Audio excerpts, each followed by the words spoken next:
So ನಮಸ್ತೆ, ನಾನು S K Kuppast, Vivekananda ಯೋಗ ವಿಜ್ಞಾನ ಕೇಂದ್ರ, ಬಾಗಲಕೋಟೆಯಿಂದ ಮಾತಾಡ್ತಾ ಇದ್ದೀನಿ.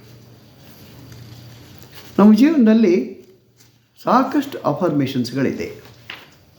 ಹೇಗಿದೆ ಅಂದರೆ, ಅಫರ್ಮೇಷನ್ಸ್ ಪಾಸಿಟಿವ್ ಆಗಿದ್ದರೆ ಒಳ್ಳೆಯದು, ಆದರೆ ನೆಗೆಟಿವ್ ಅಫರ್ಮೇಷನ್ಸ್ಗಳೇ ಹೆಚ್ಚಿದೆ.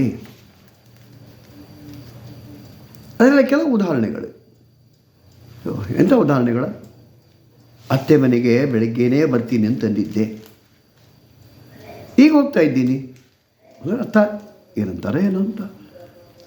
ರಜಾ ಹತ್ತಿರಕ್ಕೆ ಬಂದರೆ ಸಾಕು ನೋಡ್ರಿ, ಈ ಮಕ್ಕಳು ಮನೆಯನ್ನೆಲ್ಲ ಚಿಂದಿ ಮಾಡಿಬಿಡ್ತಾರೇನೋ. ಇವತ್ತು ಸಾಂಬಾರಿಗೆ ಉಪ್ಪು ಕಡಿಮೆ ಆಗಿದೆ, ಮನೆಯವ್ರು ಏನಂತಾರೇನೋ, ಗಂಡ ಏನಂತಾರೇನೋ. ನಾನು ಚೆನ್ನಾಗೇ ಓದಿದ್ದೀನಿ, ಆದರೆ ಪರೀಕ್ಷೆಯಲ್ಲಿ ಹೇಗೆ ಬರಿತೀನೋ ಏನೋ. ಇಂಟರ್ವ್ಯೂ ಚೆನ್ನಾಗೇ ಮಾಡಿದ್ದೀನಿ, ಆದರೆ ವಶೀಲಿ ಇಲ್ಲದೆ ನನಗೇನು ಕೆಲಸ ಸಿಗುತ್ತಾ? ಇಲ್ಲ. ಅದು ಡೌಟ್. ನಾನೆಷ್ಟು ಓದಿದರೂ ಜ್ಞಾಪಕ ಇರೋದಿಲ್ಲ. ಮದುವೆ ಆದಮೇಲೆ ಸೆಕ್ಸ್ನಲ್ಲಿ ಸರಿಯಾಗಿ ಪಾಲ್ಗೊಳ್ತೀನೋ ಇಲ್ಲೋ. ನಾನು ವೇದಿಕೆ ಏರಿ ಮಾತನಾಡಲಾರೆ, ಧೈರ್ಯ ಇಲ್ಲ, ಸ್ಟೇಜ್ ಕರೇಜ್ ಇಲ್ಲ, ಹೆದರಿಕೆ ಬರುತ್ತೆ. ಈ ಜನ್ಮದಲ್ಲಿ ಇಂಗ್ಲೀಷ್ ಕಲಿಯಲಾರೆ. ನಾನು ಓದಿ ಕಲೆಕ್ಟರ್ ಆಗೋದು ಸುಳ್ಳು, ಕಂಡಕ್ಟರ್ ಸಹಿತ ಆಗ್ತೀನೋ ಇಲ್ವೋ? ಅಂದರೆ ನನ್ನಷ್ಟಕ್ಕೆ ನಾನೇ ಇನ್ಫೀರಿಯರಿಟಿ, ಆತ್ಮಗೌರವ ಇಲ್ಲ, ವಿಶ್ವಾಸ ಇಲ್ಲ. ಈ ಲೋಕದಲ್ಲಿ ಪ್ರಾಮಾಣಿಕರಿಗೆ ಬೆಲೆ ಎಲ್ಲಿದೆ? ಇನ್ನು ನಾನು ಉದ್ಧಾರ ಆದ ಹಾಕೇನೆ. ನಾನು ಇನ್ನೂ ಸ್ವಲ್ಪ ಎತ್ತರವಾಗಿದ್ದರೆ ಸಿನಿಮಾದಲ್ಲಿ ಹೀರೋ ಆಗಿರ್ತಿದ್ದೆ ನಾನು.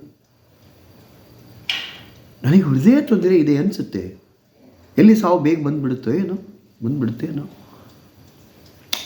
ನೀವು ಲಕ್ಷ್ಯ ಕೇಳ್ರಿ, ಏನು ಮಾಡಿದರೂ ಸಹಿತ ನನಗೆ ಕಾರ್ ಡ್ರೈವಿಂಗ್ ಬರಲ್ಲ. ನಮ್ಮ ಮನೆಗೆ ಸೊಸೆ ಕಾಲಿಟ್ಟು ನೋಡ್ರಿ, ಶನಿ ಒಕ್ಕರಿಸ್ದಂಗೆ ಆಯಿತು ಅಂತ. ಇಲ್ಲ, ನೆಗೆಟಿವ್ ಮನಸ್ಸಿನಲ್ಲೇ ಪ್ರೋಗ್ರಾಮ್ ಆಗಿದೆ. ಪರಿಸರದಿಂದಾಗಿರ್ಬೋದು, ಬೇರೆಯವರಿಂದಾಗಿರ್ಬೋದು.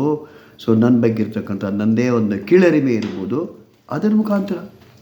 ಅದಕ್ಕೆ ನನ್ನಷ್ಟಕ್ಕೆ ನಾನೇ I have to make a self analysis, ಆತ್ಮಾವಲೋಕನ ಮಾಡಬೇಕು.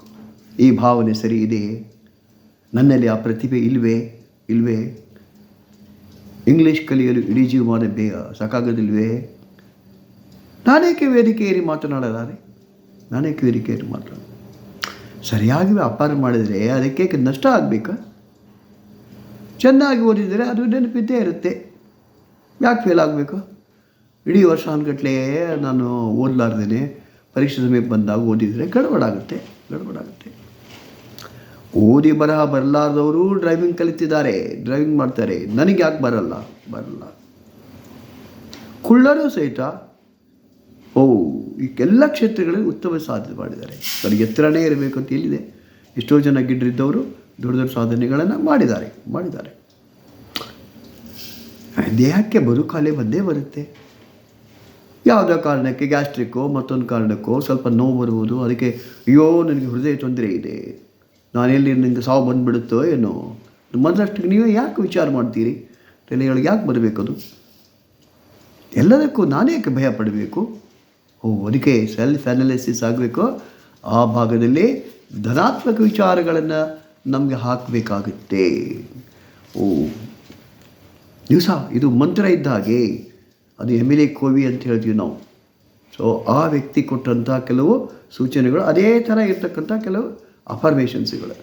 ದಿವಸ ಇದನ್ನು ಬರೀಬೋದು, ಇಲ್ಲ ಮನಸ್ಸಿಗೆ ಹೇಳ್ಕೋಬೇಕು.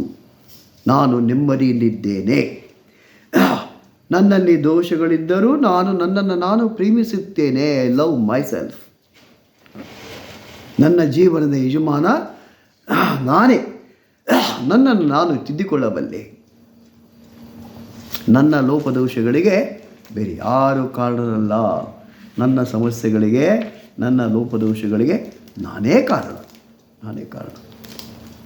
ನನ್ನಲ್ಲಿರುವ ಶಕ್ತಿಯನ್ನು ಗುರುತಿಸಿ ಮಹತ್ತರವಾದ ಕೆಲಸವನ್ನು ನಾನು ಮಾಡ್ತೀನಿ.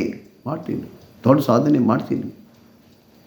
ನನ್ನ ವೇದಿಕೆಯಲ್ಲಿ ನಿಂತು ಚೆನ್ನಾಗಿ ಮಾತನಾಡಬಲ್ಲೆ. ಮನುಷ್ಯನಾಗಿ ಹುಟ್ಟಿದ ಮೇಲೆ ಯಾವುದಾದ್ರೂ ಒಂದು ಒಳ್ಳೆಯ ಕೆಲಸ ನಾನು ಮಾಡ್ತೀನಿ. ನನ್ನ ಕೆಲಸ ಸಾಧ್ಯ ಇದೆ. ಬೇರೆಯವ್ರ ಜೊತೆಗೆ ನಾನು ತಲೆ ತೆಗ್ಗಿಸಿ ಮಾತಾಡಲ್ಲ, ಮುಖವೆತ್ತಿ ಮಾತಾಡ್ತೀನಿ, ಎದೆ ಸೆಟಿಸಿ ಮಾತಾಡ್ತೀನಿ. ಹೇಳಬೇಕಿದ್ದನ್ನ ನೇರವಾಗಿ ಹೇಳ್ತೀನಿ. ಏನೆಲ್ಲ ಹೇಳಬೇಕಾಗಿದೆಯೋ ಅದನ್ನು ಸ್ಟ್ರೇಟ್ ಫಾರ್ವರ್ಡ್ ನೇರವಾಗಿ ಹೇಳ್ತೀನಿ. ಸಾವಿನ ಬಗ್ಗೆ ಭಯ ಪಡೋದಿಲ್ಲ, ಏನು ಬರೋವಾಗ ಬರುತ್ತೆ. ಸೊ ಅದೇನೋ ಅಂದ್ಕೊಳ್ಳಿ, ಅನ್ನೋದು ಹಾರ್ಟ್ ಪ್ರಾಬ್ಲಮ್ ಅಂತ ಯಾಕೆ ಅನ್ಬೇಕು? ಸೊ ನಾನು ಅದಕ್ಕೆ ಸಾವಿನ ಬಗ್ಗೆ ನನಗೆ ಹೆದರಿಕೆ ಇಲ್ಲ. ನನ್ನ ಬಂಧು ಮಿತ್ರರು ಆಶ್ಚರ್ಯಕರ ರೀತಿಯಲ್ಲಿ ನಾನು ಸಾಧನೆ ಮಾಡ್ತೀನಿ, ಬಹುದೊಡ್ಡ ಯಶಸ್ಸನ್ನು ಸಾಧಿಸಿ ತೋರಿಸ್ತೀನಿ. ಇಲ್ಲಿವರೆಗೆ ನನಗೆ ಭಯ ಇದ್ದಿಲ್ಲ, ಈಗ ಯಾಕೆ ಭಯ ಬರಬೇಕು? ಬರೋಂಗಿಲ್ಲ. ಓದಿದ್ದನ್ನು ಕಂಡಿದ್ದನ್ನು ಚೆನ್ನಾಗಿ ನೆನಪಿಟ್ಟುಕೊಳ್ಳಬಲ್ಲೆ. ನನ್ನಲ್ಲಿ ಅದ್ಭುತ ಶಕ್ತಿ ಇದೆ, ಅದರ ಸಹಾಯದಿಂದ ನನ್ನನ್ನು ನಾನು ತಿದ್ದಿಕೊಳ್ಳುತ್ತೇನೆ. ಈ ಥರ. ಸೊ ಪ್ರತಿನಿತ್ಯ ಇದನ್ನು ಪುಸ್ತಕದಲ್ಲಿ ಆದರೂ ಬರಿಬೋದು, ಪಾಸಿಟಿವ್ ಅಫರ್ಮೇಷನ್ಸ್, ಇಲ್ಲ ಮನಸ್ಸಿನಲ್ಲಿ ಹೇಳ್ಕೊಳ್ಳಿಕ್ಕಾದರೂ ಪ್ರಯತ್ನ ಮಾಡಬೇಕು. ಅದಕ್ಕೆ ಯೋಗ ಒಂದೇ ಪರಿಹಾರ ಹೇಳೋದು. ಸೊ ಎಲ್ಲ ಬ್ರೀದಿಂಗ್ ಎಕ್ಸಸೈಸ್ ಮಾಡ್ತೀವಿ, ಪ್ರಾಣಾಯಾಮ ಮಾಡ್ತೀವಿ. ಸಾವಕಾಶ ಉಸಿರು ತೊಗೊಳ್ರಿ, ಇನ್ನು ಸಾವಕಾಶ ಬಿಡ್ರಿ ಅಂತೀವಿ. Slow inhalation, still slower ಎಕ್ಸಲೇಷನ್. ಬರೀ ಉಸಿರು ತಗೊಂಡಾಗ ಪ್ರಾಣವಾಯು ಅಷ್ಟೇ ಶರೀರವನ್ನು ಪ್ರವೇಶ ಮಾಡೋದಿಲ್ಲ.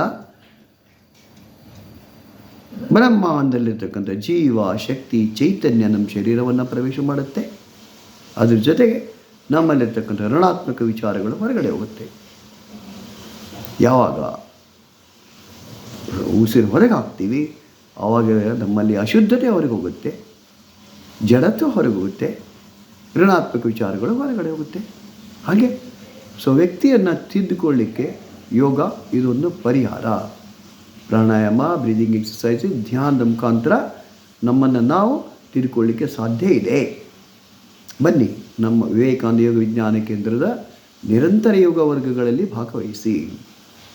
ನಮ್ಮದೇ ಯೂಟ್ಯೂಬ್ ಇದೆ, ಆ ಯೂಟ್ಯೂಬ್ಗೆ ನೀವು ಸದಸ್ಯರಾಗಿರಿ. ಅದರಲ್ಲಿ ಸಾಕಷ್ಟು ವಿಷಯಗಳ ಇಂಥ ಕಲ್ಚರಿಂದ ಮೈಂಡ್ ಹೇಳ್ತೀವಿ ನಾವು, ಮನಸ್ಸಿಗೆ ಸಂಸ್ಕಾರ ಕೊಡ್ತಕ್ಕಂಥ ಸಾಕಷ್ಟು ವಿಚಾರಗಳನ್ನು ಅದರಲ್ಲಿ ನಾವು ತಿಳ್ಕೊಳ್ಳಿಕ್ಕೆ ಸಾಧ್ಯ ಇದೆ. ಕನಿಷ್ಠ ದಿವಸ ಒಂದು ವಿಡಿಯೋನಾದರೂ ನಾವು ನೋಡೋ ಪ್ರಯತ್ನವನ್ನು ಮಾಡಬೇಕು. ಧನ್ಯವಾದಗಳು.